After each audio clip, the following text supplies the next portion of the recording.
예수님은 계획이 있으십니다. 데이빗 윌커슨. 예수께서 눈을 들어 큰 무리가 자기에게로 오는 것을 보시고 빌립에게 이르시되 우리가 어디서 떡을 사서 이 사람들을 먹이겠느냐 하시니, 이렇게 말씀하심은 친히 어떻게 하실지를 아시고 빌립을 시험하고자 하심이라. 요한복음 6장 5절에서 6절. 예수님은 빌립을 곁으로 불러 말씀하셨습니다. 빌립아, 여기 수천 명의 사람들이 있다. 그들은 모두 굶주려 있다. 우리가 어디서 이 사람들을 먹일 만큼 충분한 떡을 사겠느냐? 우리가 어떻게 해야 된다고 생각하느냐? 그리스도의 사랑은 얼마나 엄청난지요. 예수님은 처음부터 자신이 무엇을 하실지 알고 계셨습니다. 위 구절이 우리에게 말해주고 있습니다. 하지만 주님은 빌립에게 무엇인가 가르쳐 주시려고 하셨습니다. 그분이 빌립에게 주시려는 교훈은 오늘날 우리 각 사람에게도 적용됩니다. 생각해 보십시오. 얼마나 많은 그리스도의 지체들이 자신들의 문제를 풀어보려고 밤을 지새우고 있습니까? 우리는 이렇게 생각합니다. 아마 이렇게 하면 될 거야. 아니지. 저렇게 하면 해결되지 않을까? 아니야. 빌립과 사도들은 단지 떡의 문제만 있는 것이 아니었습니다. 떡집이 있는가 하는 문제가 있었습니다. 돈 문제도 있었습니다. 분배의 문제가 있었습니다. 운송의 문제도 있었습니다. 그리고 시간의 문제도 있었습니다. 모두 합해보면 그들이 상상할 수조차 없는 문제를 갖고 있었습니다. 그들의 상황은 절대적으로 불가능한 것이었습니다. 예수님은 처음부터 자신이 무엇을 하실지 알고 계셨습니다. 그분은 계획이 있으셨습니다. 오늘 당신의 문제와 어려움에 대해서도 마찬가지입니다. 문제가 있습니다.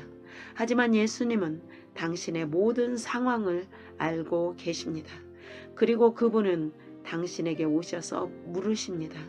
이 문제에 대해 우리가 어떻게 할까? 빌립은 이렇게 말했어야 정답이었을 것입니다. 예수님, 당신은 하나님이십니다. 당신에게 불가능한 것은 없습니다. 그래서 저는 이 문제를 당신에게 맡겨 드립니다. 이제 더 이상 저의 문제가 아니라 예수님의 문제입니다. 이것이 바로 오늘 우리가 위기 상황 가운데서 주님께 말씀드려야 할 바로 그것입니다. 주님, 당신은 기적을 베푸시는 분이십니다. 나는 모든 의심과 두려움을 당신에게 내려놓을 것입니다.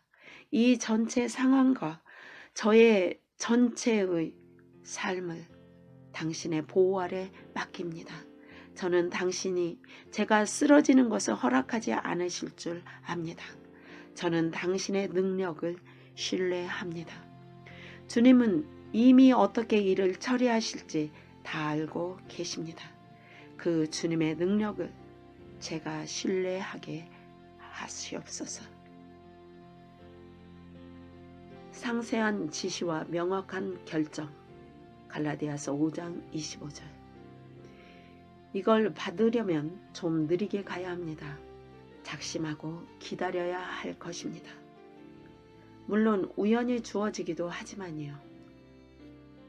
모든 하나님의 자녀들을 위한 그분의 목적은 우리가 성령의 왕권과 통치에 항복하는 것입니다.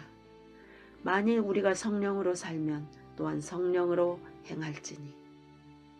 다른 말로 하면 만일 성령이 당신 안에 거하면 그분이 당신을 지시하도록 하라. 저는 성령으로 행하는 것이 무슨 의미인지 당신에게 보여드리고 싶습니다. 제가 이 영광스러운 경지에 완전히 도달한 것은 아닙니다. 하지만 한 발짝씩 더 가까이 다가가고 있습니다. 우리는 평생 동안 이 말을 들었습니다. 성령으로 행하라. 그런데 이 말의 진정한 의미는 무엇일까요? 저는 사도행전 16장이 바로 성령으로 행한다는 말의 의미를 가장 잘 보여주는 본보기라고 믿습니다. 성령은 그분 안에서 행하는 사람들에게 절대적이고 명백하게 상세한 지시를 내리십니다. 당신이 성령 안에서 행하면 당신은 혼동 속에서 행하지 않습니다. 당신이 내린 결정들은 구름에 가린 듯 흐릿하지 않습니다. 초대 교인들은 혼동 속에서 행하지 않았습니다. 그들은 모든 결정, 모든 움직임, 모든 행동에 성령의 인도를 받았습니다. 성령은 그들에게 말씀하셨고 그들이 깨어있는 모든 순간에 그들에게 지시하셨습니다. 그분과 상의하지 않고는 어떤 결정도 내리지 않았습니다. 신약 전체를 통하여 교회의 모토는 귀 있는 자는 성령이 하시는 말씀을 들으라 이었습니다. 저는 성령께서 아주 분명하게 뉴욕시로 가서 교회를 세워라고 말씀하셨기에 뉴욕시에서 사역을 시작했습니다. 언제 가야 하는지도 말씀해 주셨습니다. 어느 마귀나 귀신도 나를 이곳으로부터 떠나도록 만들지 못할 것입니다. 왜냐하면 성령께서 상세한 지시를 내리셨기 때문입니다. 저는 브로드웨이와 7번가 사이에 서서 울며 손을 높이 들고 서 있던 것을 기억합니다.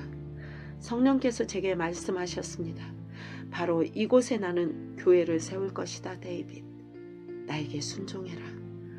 뉴욕시에서 교회를 시작하라. 타임스퀘어 철치는 우연히 생긴 것이 아닙니다. 이것은 바로 명확하고 상세한 성령님의 지시에 따른 결과입니다.